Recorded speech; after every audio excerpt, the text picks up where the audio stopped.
I grew up a secular Muslim, so which means really non-religious, right? So before I was 20 years old, I probably went to mosque 3-4 times in my life. And being Turks, we're known for being secular, or we used to be before Erdogan. So it's ingrained in Turkish culture that you must separate church and state. It's a long historic story behind that. But I love it, and I'm glad, and it formed a big part of my identity. But in a sophomore year, I took a class on Islam, and by a great Irish professor, funny enough, and he really sold me on the religion. See that these liberals are brainwashing people into believing in Islam. No, he was just a good guy, and he taught it in a way that was really positive. And so I became more religious that year, and I think I was trending in that direction anyway. And I used to fast, but like a Turk, whenever I could, right? So anyways, but when I did, I started reading the books. And so I started reading the Quran outside of what Professor O'Brien was teaching, because he was teaching only the good stuff. So I started reading everything else, and I'm like, wait a minute, Professor O'Brien didn't teach this part, and this part doesn't sound so good, right?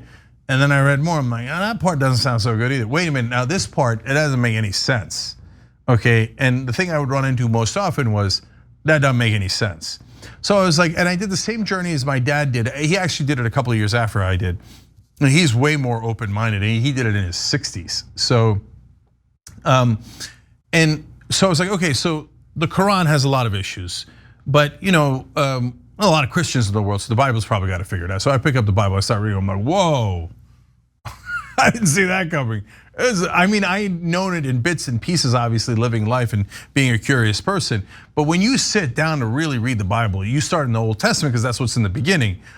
Boy, the Old Testament is drenched in blood and sacrifices and goats and wars and circumcisions and prostitutes but don't eat the shellfish and don't do this and that. You're like, it is overwhelming in its.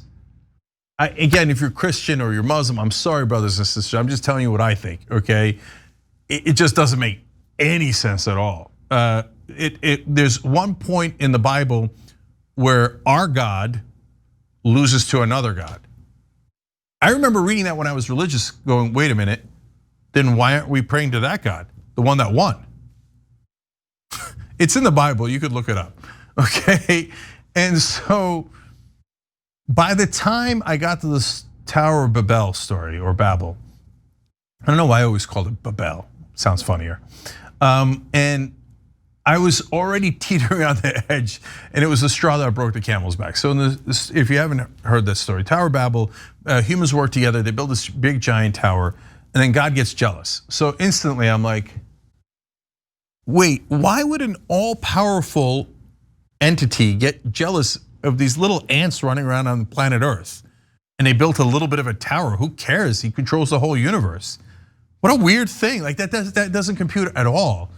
And then he's also all-knowing. So didn't he know we were gonna build a tower? and then finally he knocks it down, and he makes us all speak different languages and spreads us throughout the earth so we can't cooperate together. And that was the straw that broke the camel's back for me. Because I thought, well, if this is true, which just seems unbelievable, but even if it is true, well, then I'm on the opposite side. I'm not for a God that separates human beings and makes us fight each other and doesn't bring us together. And I know other parts of the Bible are great. I know other parts of the Quran are great, but it logically cannot be true if some parts are clearly wrong. Then there's something went wrong in the printing process here, right? So these books in their entirety are just not factual. So now, again, I'm sorry if that gives you offense, and that's not my intent here. It's a long way of answering the question. Once I had that peace of mind, then I didn't care what anybody else thought. So I was absolutely sure of my principles and my philosophy and my way of thinking about it. And so that night we went to a fraternity party, because remember I'm a sophomore, or no, at that point I was a junior in college.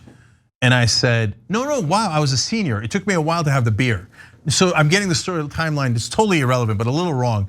It was actually a while back after I had let go of religion that I built up the courage to have my first beer. Because remember, Muslims don't drink. I tried it a little bit when I was secular, and I didn't like the taste anyway. But anyway, so I was at a party and I said to one of my friends, "Get me a beer," and they thought it was a joke, right? So they got me a beer. I opened it and I drank it. They're like, "Wait, is there a false bottom? What's going on? Is it actually too strong coffee? Did I get that plug in? Kind of."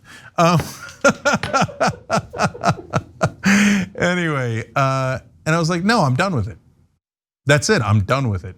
And the one thing that's me and my dad differed on for a long time was that he didn't have a talk show. So, and I didn't back then either, but we had a different strategy on how to appeal to people. He would do the frontal assault. So he would go talk to his friends who were also in their 60s and later in their 70s and 80s. He would say, "It is all wrong, you are crazy, there is no heaven, there is no hell, it is all junk," right? And I'm like, "Dad, you're wigging him out. Stop, no, this is not the right strategy." So like he doesn't mean any harm by it. He's a good, we're all friends, he's your friend. Like, you don't realize you're wigging him out. He didn't mean to wig him out, and he loves his friends. But they were like blown away by it. And so that's why I said earlier to you guys on the political strategy too. If you got Trump supporting family members and stuff, plant a seed, move on, plant another seed, but do it nice and easy. So I took that route. So I would just ask questions of my religious friends. So, I mean, for religious folks, you could ask 1,000 different questions. Why? For Muslims, they are particularly, not true for all of them, it's a little bit of a generalization, but at least in my culture in Turkey, if you say anything against the Prophet Muhammad or the Quran or God, they get very offended on behalf of God. So a simple question of, if God is all powerful, why would he get offended? I mean, why on God's green earth would he care what an ant on earth thinks of him? First of all, he already knows what I think. And second of all, he can do whatever he wants. He's all powerful. So what are you getting offended on his behalf for? And when you say that, they're like, huh. And you say, wait, is he all powerful or is he not all powerful? I'm just trying to understand. When you phrase it as I'm trying to understand, it gets them to think a little bit. So that's my strategy. And remember, like the happiness gym, all of these things are just one step at a time. Just exercise that muscle a little bit in terms of you feeling good about your decision. And then if you want to help others, but don't do it in a way that's confrontational. If you're truly trying to help them, don't yell at them. Pose it as a question to get them to start thinking about it. And remember, all those folks, most of them, if they're in your life, are actually great people who are trying to help with their faith. Thanks for watching The Young Turks. Really appreciate it. Another way to show support is through YouTube memberships. You'll get to interact with us more. There's live chat emojis, badges. You've got emojis of me, Anna, John, JR. So those are super fun. But you also get playback of our exclusive member-only shows and specials right after they air. So all of that, all you gotta do is click that join button right underneath the video. Thank you.